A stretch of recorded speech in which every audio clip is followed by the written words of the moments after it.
righty. Let's get. All right. I can see you now. Yeah, because I closed the window. There's more energy into the computer, you know. Can you give it just like 10 seconds? All It's right. still catching up. Give it just like 10 seconds. Okay, sure. Oh, that'll give me some time to eat. Yes, eat some food. Okay. Let me know. How's it doing now? Much better. I can see you in real time now. There we go. Okay. Can I start reading? Yeah. Okay. Dearest Gail, mentally and physically exhausted following our devastating deep space battle with Laurie McBride's Cumstar and days of space travel aboard Taco Bell freight ships returning to Earth, it seemed like my body was fueled only by the adrenaline and rage I felt toward that backstabbing political turncoat, Tulsi Gabbard. Yeah, I knew he was mad about that. That's why he was puking his guts out. My freight ship was the last in the fleet to arrive, and it wasn't a moment too late. To restore order and justice to the world, to rebuild our broken empire, and reestablish dominance to honor Empress Gail's name, we first had to behead the dragon.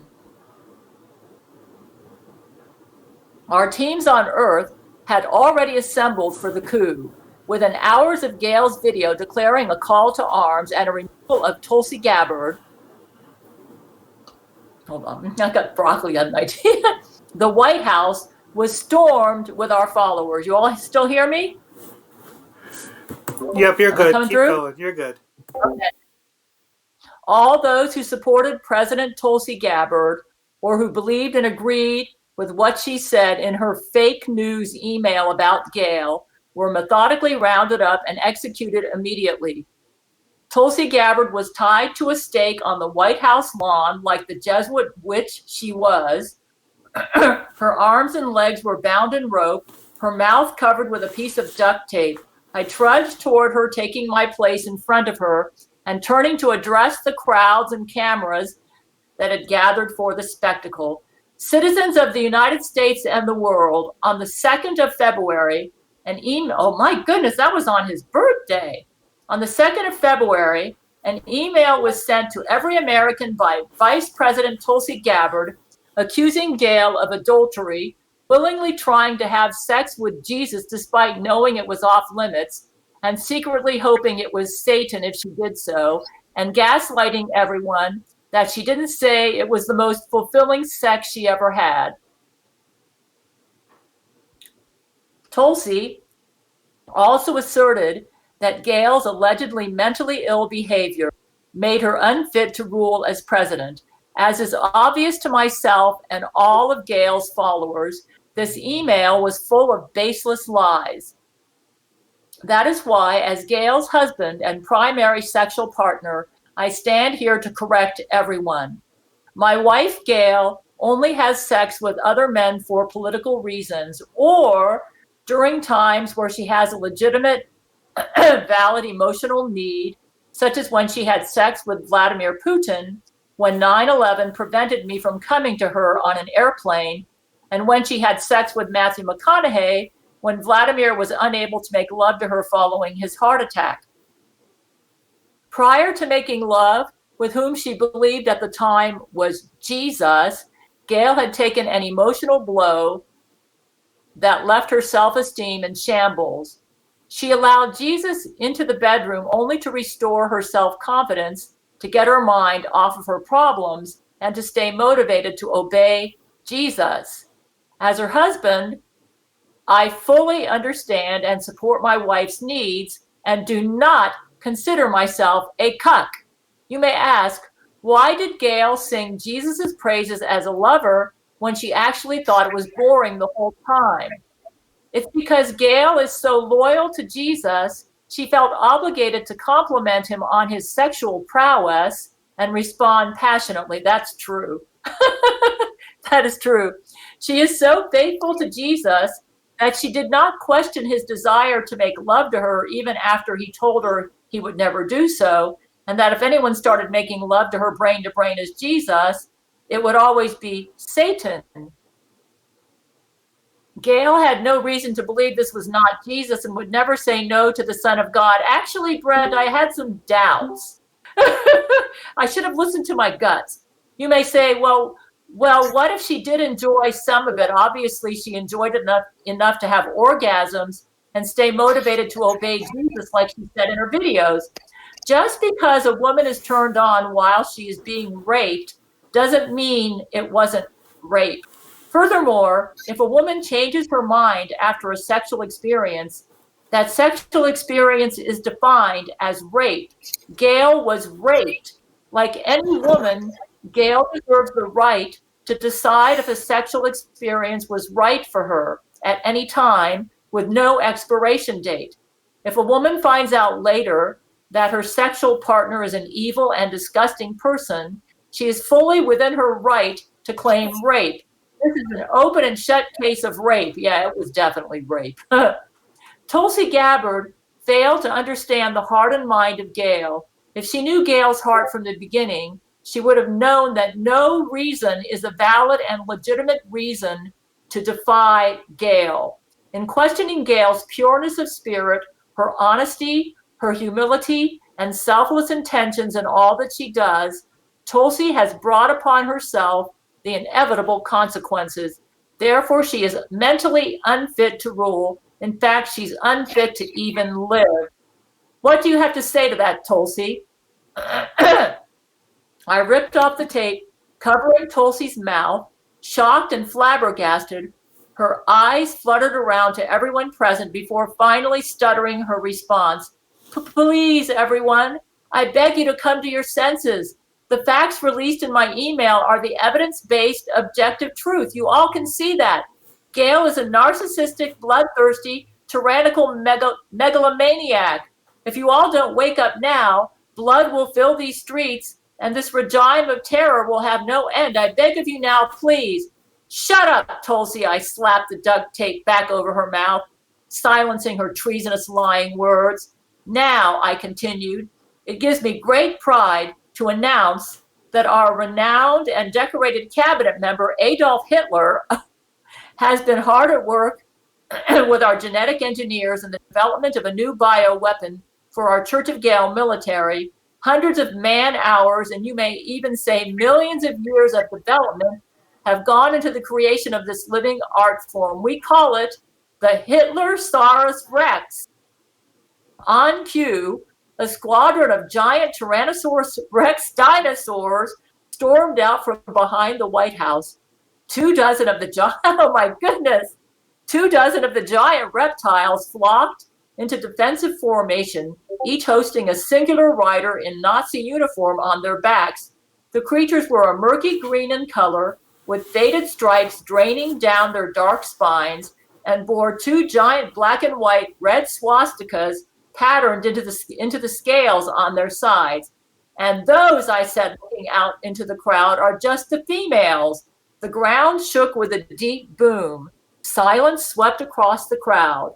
Like the foreboding approach of a thunderstorm, the ground boomed again and again, hailing the grand footfalls of the beast. Without fear or hesitation, I'm going to ignore my phone, I awaited its arrival with calm patience. Behind me on the White House lawn stood a towering Hitler-Saurus Rex, the alpha male of the pack. A bright red mohawk feathered down the back of its proud neck, a swastika planted on its broad forehead. On its back was none other than Adolf Hitler himself. The creature raised its head and let out a deafening roar. This is interesting. The crowd before me was silent. In awe and terror, all eyes were now on the scene of myself, Tulsi Gabbard, and Adolf Hitler riding his awesome Hitler-Saurus Rex. Gail's idea was to have me cut you up into little pieces live on television before lighting you on fire. However, I think in light of this recent invention, we can make a much more powerful statement to all enemies currently watching this broadcast. Tulsi Gabbard looked up into the maw of the giant H-Rex. Her face went pale. From atop the beast, Hitler gave me a Nazi salute With practice ease, he dismounted the H-Rex and slid down to the ground, gesturing with his hand for me to take his place. It was my pleasure. I grabbed a hold of the rope on the H-Rex's saddle and hoisted myself aboard. Tulsi, I commanded, it's time for you to meet your fate. You had this coming the moment you held even the slightest negative idea about our Gail. You accused her of sexual deviancy, confused our reality testing, and tried to make us question our devotion to her. For that, you deserve the death penalty. I grabbed the reins on the H-Rex and kicked its powerful neck, signaling it to attack. But the H-Rex did not move. It stood there growling and drooling. From what I had been told by the genetic engineers, this one had been starved for days in anticipation of this event, and it was clearly hungry, yet it refused to eat. What's the matter, boy? I asked it, giving it another few kicks. Why won't it eat? Hitler narrowed his eyes with knowing. It doesn't want to be fed, Brent, he responded gravely. I looked to Hitler with confusion. Hitler spoke again with ominous inflection. It wants to hunt. Without taking his eyes off the scene, Hitler called out in German, and a reluctant White House intern was pushed onto the lawn and sent jogging toward Tulsi Gabbard. Nervous, the intern shook as he struggled to untie the ropes and set Tulsi free from the wooden stake. Once his task was finished, he stepped back, careful to avoid eye contact with the imposing H-Rex as he slowly walked backward and away from the danger. Once free, Tulsi returned her terrified gaze to the H-Rex. Having watched Jurassic Park, this is amazing. She remembered that Tyrannosaurus have difficulty seeing prey that stands still. With quick thinking, she stayed put like a deer frozen in headlights. Yet, as the hungry H-Rex bellowed with malice and opened its jaws, her strategy quickly faltered and her fight or flight took the helm. Tulsi took off in a desperate dash across the White House lawn, her heart pounding. All her military training, all her medals and awards, and even her title as vice president meant nothing in this moment. She was but a mortal speck on this insignificant earth. I can only suspect that in her last breaths, that her life flashed before her eyes, particularly her memories of crossing Gail, before her body was picked up by the jaws of the giant carnivorous reptile. The H-Rex grabbed Tulsi Gabbard like a dog. My goodness, Hitler really came up with something. Like a dog snatching its favorite chew toy, and gave her a death shake so violent that her body was sawed in half.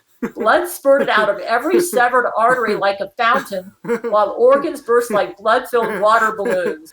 The H-Rex viciously tore into the meat of its prey, sending shreds of entrails flying in all directions and covering the lawn. No wonder Brent said he was covered with blood.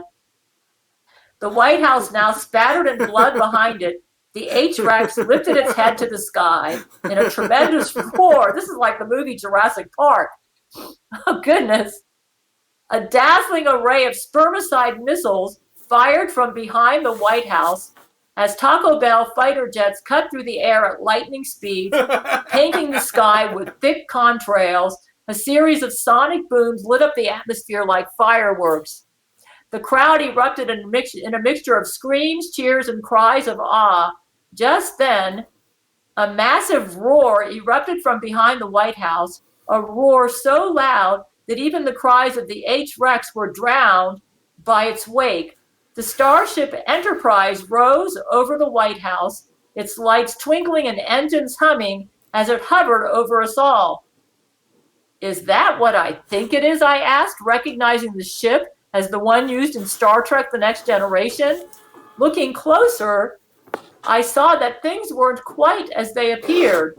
Written on both sides of the saucer section were the words "True Love," and on the sides of the ship's midsection, "Church of Gail." It's the new Church of Gail, I exclaimed. The crowd began to chant in unison, pumping their fists, "Church of Gail, Church of Gail, Church of Gail." The starship flew over the lawn, and something amazing happened. Parts of the ship rotated and turned in on itself, folding like origami until it took on the shape of a humanoid fighting robot. The robot landed on deftly its feet on top of the White House. True love in all its forms, I thought out loud. Our new Church of Gail can change forms. I pumped my fist in the air with the rest of the crowd and shouted with excited victory. The robot held its fists overhead like a bodybuilder, and thousands of tiny guns and thick missile cannons protruded out from its body like a minefield of erect penises. The robot paused to display its impressive endowment, and then each gun fired off its payload into the air around us in a flamboyant display of their offensive prowess. A vast array of bullets, missiles, torpedoes exploded out from the robot like a blitzkrieg and burst in the sky overhead. The explosions lit up our skies as our constituents cheered. All the world now beheld our dominance. We have a new space fleet with fighter spacecraft brought to you by Taco Bell Space Force, a team of genetically engineered dinosaurs, and now a brand new Church of Gail. Our mission to take control of the United States and the world was complete, and I can say with unbridled confidence that our enemies are no match for us now.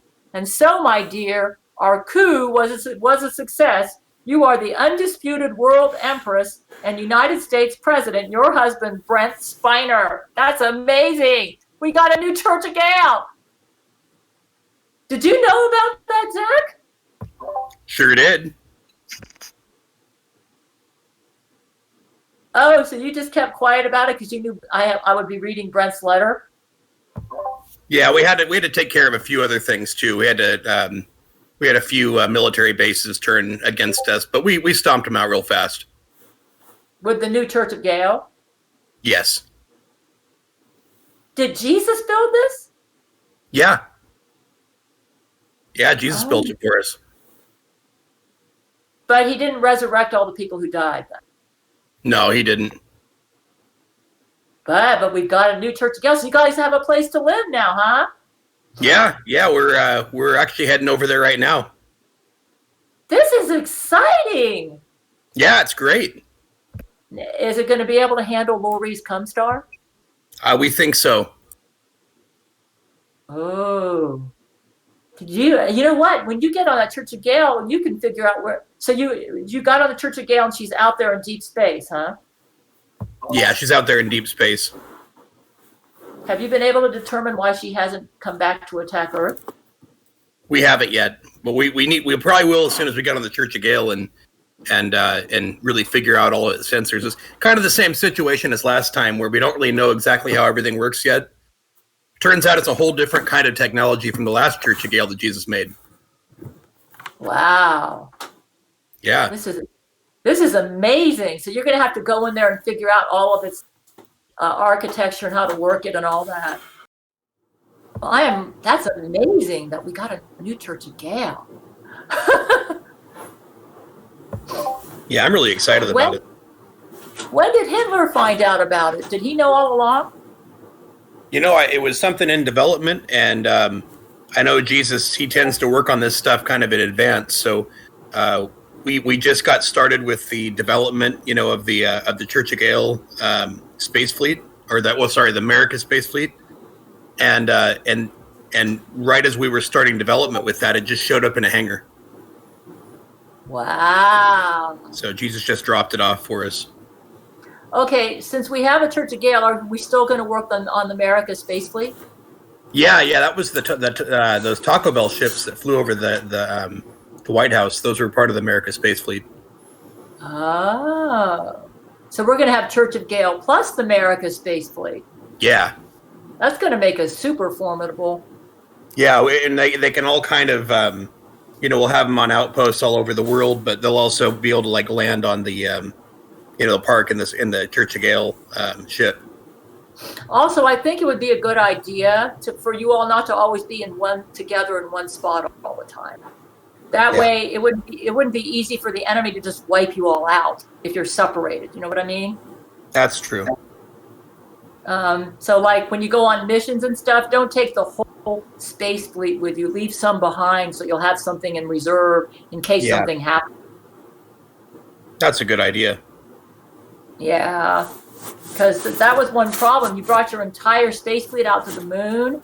It might have been better, but that did, it's worked out anyways because look what happened, Yeah. It's better to have this new Church of Gail. Yeah, don't put all our eggs in one basket. Yeah. But for future reference, we've learned our lesson to not put all our eggs in one basket, kind of like spread everybody out. Yeah. That way we'll have reserve in case something happens. That was a pretty nice speech that Brent gave, huh? Yeah, it was. Yeah, he understands me pretty well, but I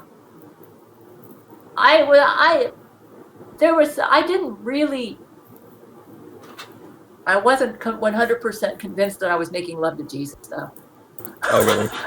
No, I thought it was Brent. I thought it was Brent possessed by Jesus, so I didn't really consider it Jesus. Oh, okay. But, it was kind of complicated the way I was seeing it, but I got really spooked out when I saw a vision in my mind of Jesus with Satan's penis. I thought, oh no, I'm quitting this. No. Yeah, you don't want to get fucked by that thing. I said, no, Jesus told me he wasn't going to make love to me directly. I think Satan was kind of inching his way in, seeing how far he could go. Yeah, just playing just the tip.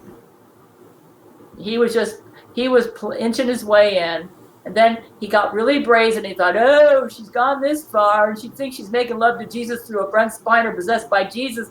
Now let's see if I can show up as Jesus and see if she'll go for it. And that freaked me out. I thought, no, this can't be Jesus. Jesus wouldn't do this. And Satan caused me to forget that Jesus said he would never use the brain-to-brain servers directly or indirectly. He gave me amnesia about that. So I went back, after I got freaked out by that, I said, let me go back and read Bible for Tribulation Saints where Jesus talked about, never use. And I read that and I thought, ooh. Jesus said, Gail, I will never, ever use the brain-to-brain servers to talk to you or communicate with you directly or indirectly. He did say that. So I thought, oh, it's been Satan the whole time. That's when I figured it out. When I read that, I thought, he just caused me to forget about that. Yeah. Lord McBride's a bitch. She's terrible. Yeah. What kind of name is McBride, anyways? Huh? So what kind of name is McBride, anyways? It's like an Irish wife. Yeah, it's an Irish name. You said Here Satan's penis? What does Satan's penis look like? It's long and fat. It's kind of like a combination of Vladimir Putin's width with Brent Spiner's length, which would be long and fat, would be a good way to describe it. What are the dimensions you'd say? Like Brent Spiner's length is Probably 16 inches. I thought it was right? 18. Yeah, I think it was 18.25 when he's being drug raped, and then it's 18.5 when he's thinking of Gail. Are you talking about an erect penis? Yeah. Oh yeah. Is it 16 when he's flaccid? I don't know. I know that he told me when it's erect, he can actually stick it underneath his shoulder, right in the armpit. Yeah, I think it's 18.25 inches when he's being raped, and then 18.5 when it's for Gail. Oh yeah, I really turn him on. Vladimir's like a 1 liter soda bottle, right? Like the diameter. He's really wide. He's like a Coke can, is how my men describe his penis. Oh, Coke can. Okay. But the funny thing is, it used to be before all this stupid brain control, that once I fall asleep, I can be in just about any position and I'll be fine. I mean, because sometimes I'll toss and turn in my sleep and I'll wake up on my back or whatever. But in the process of falling asleep, I need to be on my side. That's my best position for falling asleep. I've always been like that. The side sleeper. Everybody's got their favorite sleep position. That's mine. No, I got you. Where do you put your arms? Do you put them like under a pillow? Do you put them on your side as a side sleeper? It varies, but I usually have the pillow and I put my hand right on top. Like I'll be laying like this and the pillow will be right underneath my hand and I'll kind of lay like that. But sometimes I can sleep with the hand underneath the pillow. But that's kind of strains me a little. I like to actually relax. And I usually use 2 pillows when I sleep. I put one between my knees to help to relax. Actually, what got me into doing that was when I delivered my baby. I read a book on how to relax for childbirth. And they recommended relaxing into pillows every time labor contractions hit. And that worked so well for me when I was delivering my son that the nurses and doctors were really impressed. And I thought, well, if it works, if this relaxes me for labor, why won't it relax me for sleep? So ever since then, I use pillows to relax into for sleep too. And they recommend like different positions for the pillows. So yeah, I use pillows to relax my muscles when I sleep, to get everything to relax. But the brain control has been so terrible lately that nothing is working. It's like Laurie McBride does something to make my nervous system feel like it's frazzled when I'm laying in bed. They're on our news screens every night, on our TVs, on our laptops, on our I hate phones. it. Really struck me. Like, do you feel it emotionally, mentally, physically? Like, what does it do? I feel restless, agitated. Like I lay in bed and I just feel like my nerves feel like they're restless, agitated, and it's like I can't relax and have that calming feeling that you normally feel when you're about to fall asleep. Yeah, like the comfortable warm hug over your body. No, I got you. Yeah, something is feeding through my nervous system that's making my nerves feel tight, so that I can't relax and fall asleep. You are a true ally, and I hate it.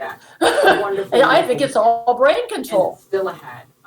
Thank you. I want to. And Laurie McBride is really using brain control on me. And I think she's doing that on purpose because usually one of the symptoms of mental illness is insomnia. So she thinks if I give her insomnia, it makes her look like a mental illness person. I have moderate to severe plaque psoriasis. And now they're She's such a bitch. I've noticed a lot of women tend to project like their negative traits onto you.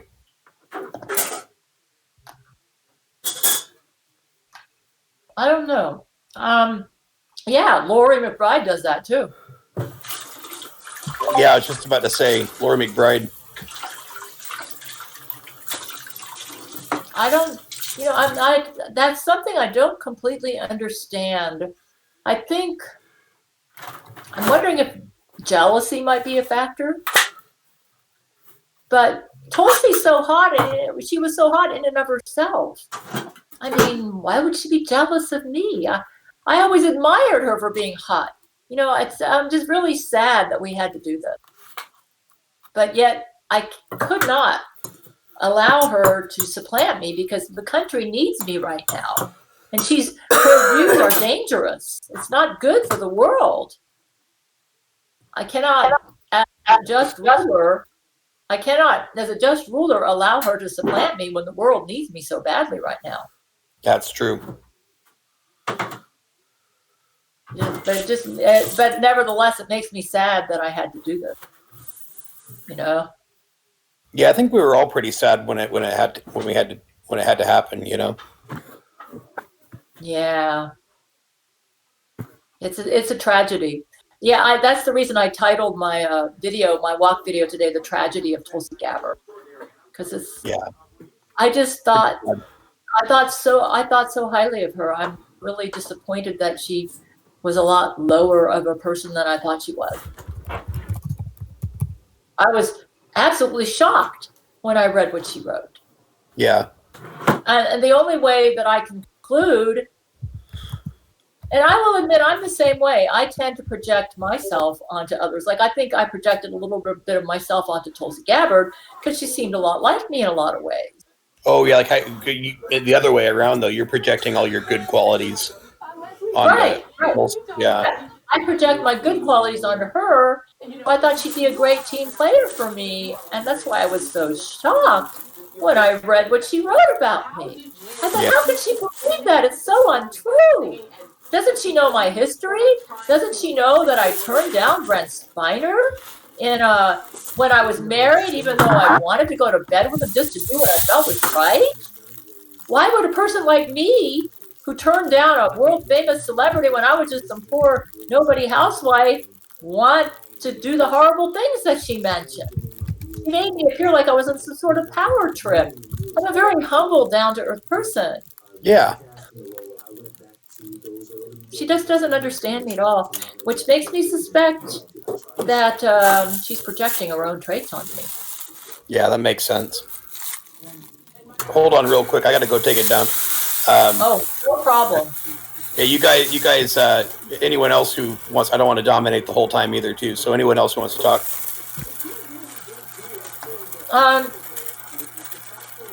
I think they're finding our conversation fascinating. I mean, I could leave the microphone on as I take it down, but. Oh, sure. Yeah, everybody else is pretty quiet. So who's there? We've got Purple Skirple, Roboto, Rule 13, Camo Tree. But they've been real quiet. Maybe they're just fascinated by the fact that we got a new Church of Gail and everything, huh? Yeah, I think Camo Tree's just kind of listening too. Yeah. Hey, Camo Tree, are you there? Yeah, I'm here. So, Camo Tree, why are you being so quiet? I'm absorbing the information. See, I was right. I think they're all so happy that we got a new Church of Gail and everything, and that everything just turned out so good. And maybe they're thinking about some of the stuff I'm saying about Tulsi too. I think we all feel a little sad that it had to come to this. You know? I don't think I like anyone the way wanted she her went to out, die. though. It was fitting. I like the dinosaurs. Oh, I like the no. dinosaurs. You know, those dinosaurs are interesting. That's amazing. He makes her feel so important. He makes her feel like she's so hot. He knows her so well. He knows how to get her, you know? Because she's actually kind of insecure about her hotness because she's never been able to win Brent Spiner's heart. She knows it too. So I actually think Satan has kind of helped Laurie McBride feel that she's genuinely really hot. I mean, she believes she's hot. How do I say this? She knows she's physically attractive, but she doesn't understand why a lot of men don't want her, in spite of that. Especially the ones that she thinks she wants, you know, like the real Brent Spiner. And so I can sort of understand her a little bit because when I was a young lady, I was pretty attractive. And I got some rejections. And like Keith Morgan, he rejected me. And he did. I think he was trying not to hurt my feelings. But he worded it like this. He said, you're very attractive, but I don't want to marry you. It was like, I don't know. I said, that means I don't have any inner beauty. All I am is just a good-looking hotsie, which means I'm deficient in the stuff that really matters. That was devastating. He meant it to kind of soothe me over, but it made me feel worse. It made me feel like I was this evil, selfish, no-good girl that my mother always dropped into me. You know? And when I was a young lady, I felt like a beauty was a dime a dozen. Because a lot of girls are good looking when they're young. That's how I saw it, you know. I didn't feel like it was anything special. So, yeah. And maybe deep down underneath, Laurie kind of feels that way. So she'll never admit it because she's so invested in this image she has of herself as the hottest thing in the universe. And Satan just keeps feeding into that. And now I think he's convinced her that she's as hot as she always hoped she is. And then now it's gotten to the point where I don't think she even cares whether she gets Brent or not. As long as she figures, I've got the hottest Adonis in the universe. Satan is my lover.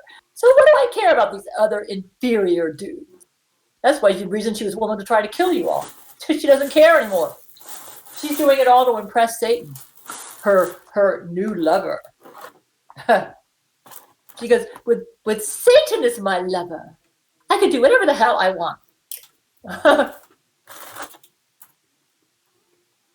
I'm unstoppable. Actually, I've been seeing Laurie gagging in my mind too. You might say, what in the world does that mean? I think Satan is thinking of moving on to another Antichrist. Of course, he's not going to tell her that, but I don't know. I just sense that some Jesuits are starting to die off on her Kunstar, and I think Satan kind of deserted her for a while, because you see when she shot that beam and stuff, it made my Gail shield stronger to try to protect me. So some of her Jesuits may be dying off. And I think Satan realized that Jesus is kind of punishing Satan for giving Laurie some of his IQ. It's basically, I believe, a violation of the non-interference agreement.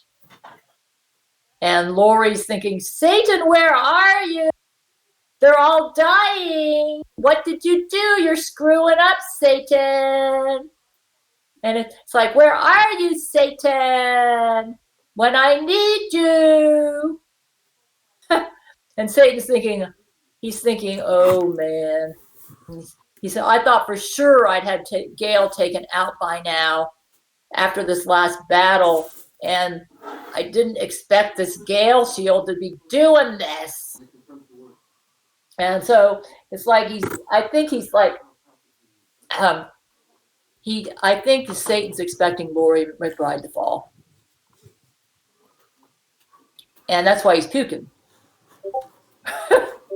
He's really smart. He said, Satan's thinking, Jesus outsmarted me. He said, I should have known this wasn't going to work out the way I expected. Jesus outsmarted me. And I underestimated Gail. I thought it'd be so easy to seduce her, and this is not turning out. Jesus outsmarted me, and Laurie's going to fall. And he said, I can't let her know that I know this, because she might desert me and go over to Gail's side or whatever. So he's still trying to placate her, and he's playing this game with her, like, oh, you're so special, you're so hot, Laurie.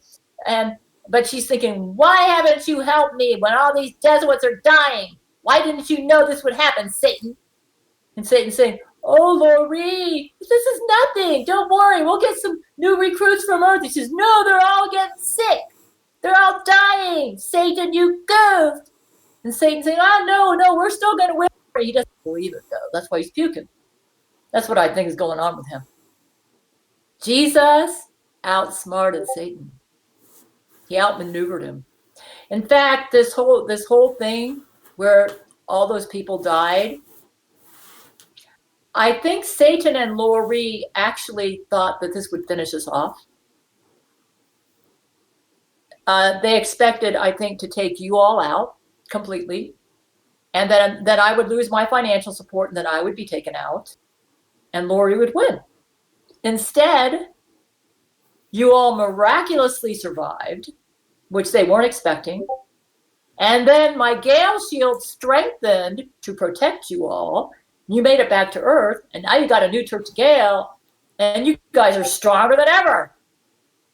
So Satan's thinking, yeah, he's saying it's over. Laurie's going to fall. It's only a matter of time. That's what I think he's thinking right now. But he won't tell that to her. But she can tell something's wrong. because he's kind of like avoiding her and not exactly being as buddy with. I mean, he's still making love to her and everything, but she can tell something isn't right. That he knows something that he isn't telling her. Yeah. So Jesus outsmarted them all. They don't realize it, but they fell right into Jesus' trap. Jesus knew exactly what Satan would do and Lori would do. And he just went ahead and allowed it so that his purposes and his plan would carry out. And he kind of played a game with Satan. I actually think Satan violated the non-interference agreement like over a year ago. And he's saying, oh, Jesus, what you going to do about this? I violated the non-interference agreement because it doesn't pay for me to follow it because it doesn't work out for me. I got to interfere more because this Gail, I got to get her to disobey those Gail commandments some more. And maybe if I kind of go in there and shove myself in, I can get her to really screw up. And then, and then I win. And so, or maybe I can make love to her and give her my black devil semen. So he thought, I bet that'll work. I got to be more aggressive. This non-interference agreement isn't working for me. And Jesus hasn't done anything because he's worried that if he interferes, that I can interfere more. Jesus actually knew that I would do pretty good against Satan when he tried to seduce me this time. Because my emotional IQ is way up there now. So let's just put it this way. Jesus had faith that Satan would not be able to seduce me this time. Whereas Satan thought, I've won. They all drool over me. As soon as I show up in a room, all the women go, guys, get erections. Gail will be a piece of cake. A piece of cake. So he tried. He thought, there's no way I can lose. And things just didn't quite go the way he expected. You saw what happened in the courtroom. And it's just turned out to be an utter disaster for him. Now you all got a new church of Gail. The Lori and McBride Jesuits, I think, are dropping like flies. And Satan expects Lori to fall. And when he knows when that happens, the Jesuits are going to fall. And I'm going to get to marry Brent Spiner. And then it's over for him for a while. Until after the rapture. That's probably why he's puking. That's what I think. I'm not saying he isn't going to do Custer's Last Stand and try some things, like he's still messing with stupid brain control. But as smart as he is, I think he's counting his days. It's like, it's only a matter of time. And it's going to be over for the Jesuits. I can tell. So he's thinking he's doing damage control. He's thinking, I wonder if I can find another Antichrist somewhere because Lori's going to fall. But Gail keeps messing it up. I was thinking of maybe Gabbard, but man, no, that didn't work out. So he's really not a very happy camper right now.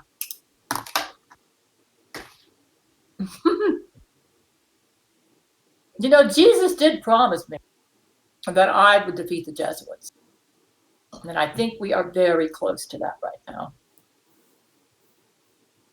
So I would appreciate it if you guys could do something about this brain control. But I don't want to be too much of a complainer because after what you guys have been through, anyways, I better quit eating. I got to get to bed by, that was good shepherd pie. Oh.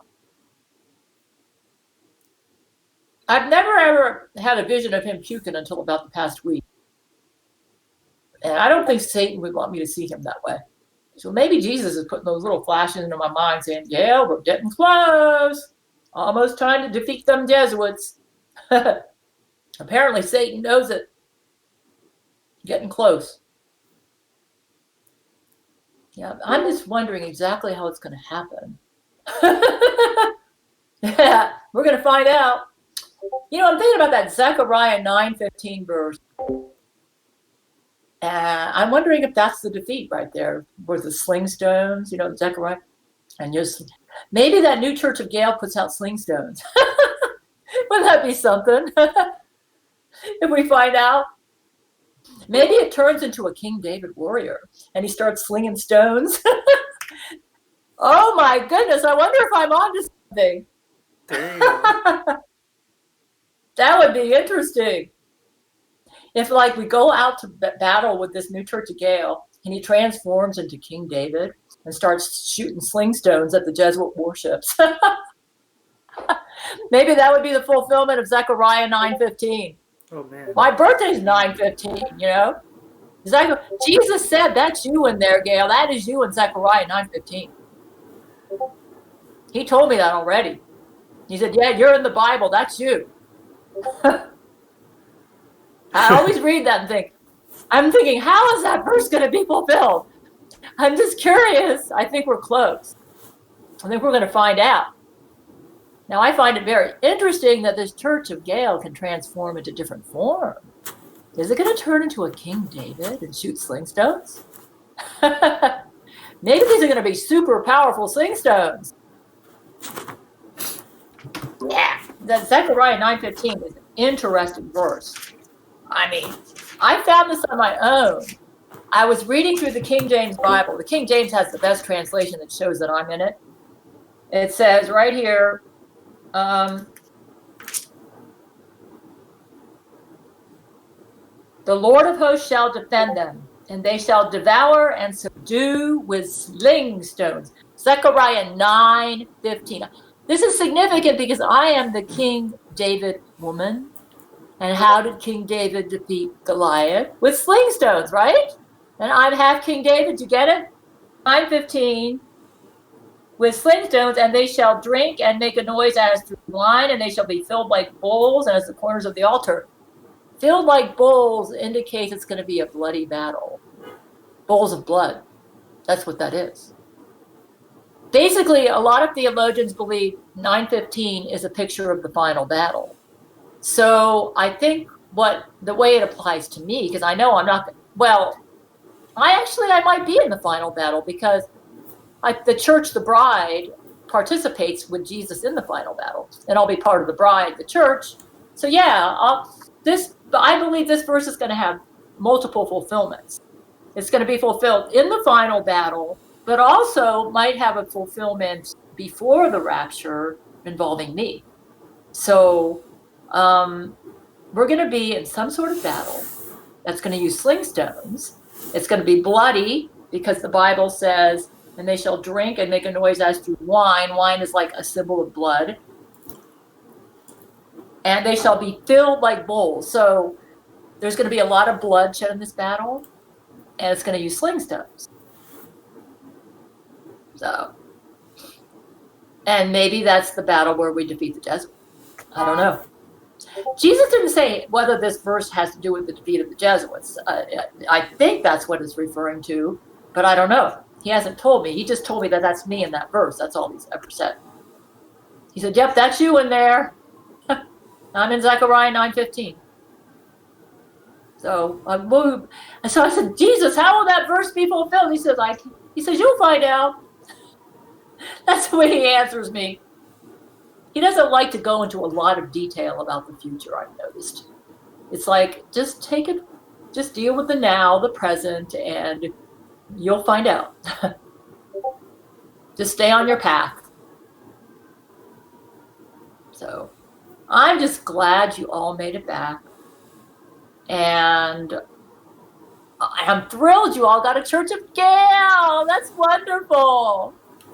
I was kind of worried that you didn't have a Church of Gail because, it's not really safe for my men to live on Earth because there's just, Jesuits everywhere. And now you got a Church of Gail. So you're safe. Or at least safer than you would be living on Earth. So that's wonderful. But you know what you guys need to do? You guys need to explore this new Church of Gail and then tell me all about it, and we'll make a video about it. I think that would be interesting. I think the public would find that fascinating. That's a good idea. Maybe you could take pictures too, and we could put them in the videos. or video footage, you know? Is that possible? Maybe. Yeah, I never really saw a bunch of pictures of the Church of Gail spaceship #2. Was there some sort of block or something on Google or something, or so they wouldn't go Well, yeah, through? I was blocking it back when I was the Antichrist.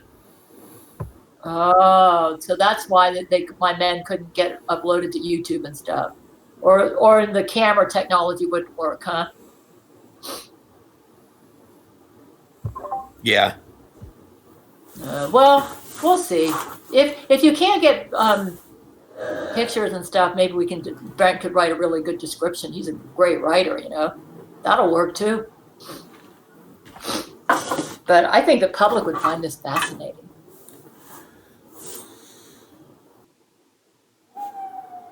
Well, boy, I got about 10 more minutes, I think. I'm going to try to get to bed early. I'm just so thrilled about that Church of Gail. That's really cool. That's wonderful. I wonder how many bedrooms are on it and how many people can live there. Oh, you know what? The other one was huge. Yeah. It was the size of a city. Oh, that means that all the $25 patrons will get to live on the new Church of Gail. They're going to have fun. Oh, yeah. So get to explore it and everything. Yeah, because I was thinking, because, you know, at my Patreon, it says the $25 patrons live at Church of Gail, and our Church of Gail got destroyed. So I was wondering how that was going to work out. But I guess we don't have to worry about that. There's a new one now. Yep, and I bet it's big enough for everyone to have their own bedroom. Yeah. All right. I cut my hair this week. It was getting a little long. This thing. Yeah, I was going to ask. It looks different. It looks like you cut it.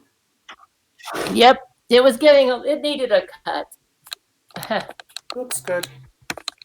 Yeah, I think I did a good job. I'm getting better at cutting my hair. Yeah. Usually I have to go through it several times to get some spots that I miss and stuff, you know. I decided to give myself a little bit of bangs because I felt like I needed a little bit of texture here on the side. Oh, yeah, I like it. Yeah, a little bit of bangs, sort of. I was actually inspired by the picture that I have on my Silver Skies 1996 version, where I have a picture of me with long hair.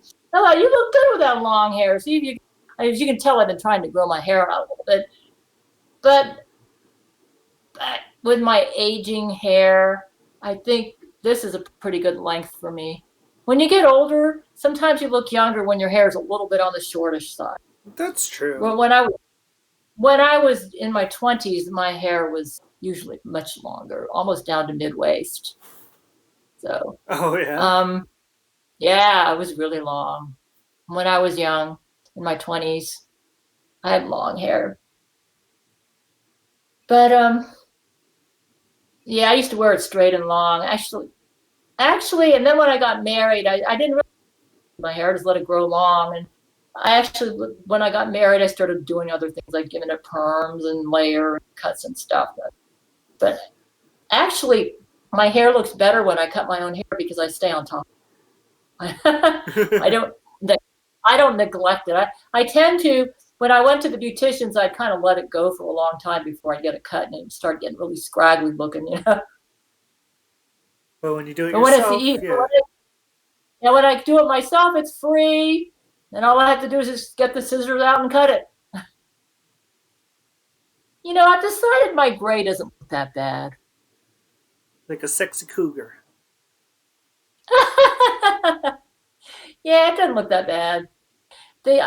People with winter coloring, sometimes the salt and pepper look can be attractive on us. Oh, yeah, I didn't even think about that, especially with your silver earrings. Yeah, but I don't know. I'm kind of vain, so I might color it. I've got some coloring. I just haven't had time. I'm too busy paring down and everything. And there's still enough of the old coloring there to show. I probably should do this though. You look I'll good. show you my. It doesn't look that bad.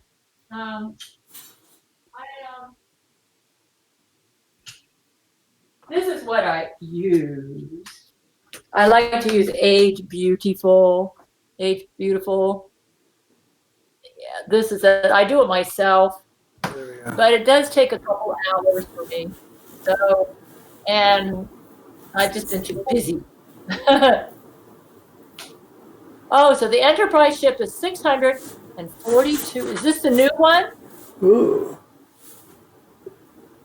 Let's take a look. You guys got to take a picture of this thing. Yeah, my men were able to give me pictures of the outside of the Church of Gail. 642. Is this Enterprise ship, you're referring to the Star Trek The Next Generation one or the one you guys have?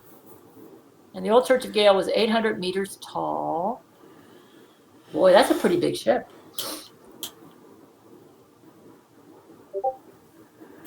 The Star Trek one, I need to measure the new Church of Gail and see if it's the same. Well, you know what? It's kind of time for me to get off. So maybe I'll let you all have fun with your new toy. It might be scaled up. Okay, yeah, we all need to try to do the Gail commandments and get to bed early. And I have a feeling that this brain control problem is probably going to get gradually better over the next month. Definitely. Since we got this new Church of Gail, there might be something on there to deal with it. I'm so glad that you all, Zach, can we work on figuring out the weapon? Oh, I'm so glad you all made it to Earth safe after everything you all went through. Yeah. So how's Lila doing? I mean, the other, like John Ball Cora and them, how are they doing? Are they sleeping on the new Church of Gail right now? Yeah, they're actually sleeping right now. Oh, good. Yeah, I bet. They probably didn't sleep too good on that contraption, that Mexican ship, right? No, they didn't. I understand. I haven't been sleeping too good either. If I was on that thing, I probably wouldn't be sleeping good either. So, yeah. Okay, I'm going to let you all go and you all get some sleep. And I'm so excited about this new Church of Gail. Yeah, me too. Oh, wonderful. All right, Gail. So we'll see you later. Yeah, so Jesus did come through with that. Thank you, Jesus. Thank you. That's wonderful. Yeah, thank you, Jesus. I was worried about them being safe when they got to Earth, so I'm really happy about it. Yeah. Okay, well, you all enjoy your new home. All right, good night. Have a good night. Hi, Gail. Yeah, good night. Good night, Gail. Good night. America.